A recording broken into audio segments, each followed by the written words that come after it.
Erta bahor gullagan binafsha misol.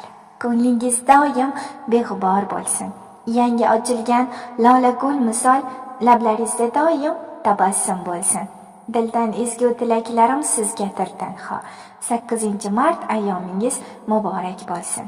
Yaxshiyamki, Alloh odam atoga hamroh qilib momo Havoni yaratib bergan.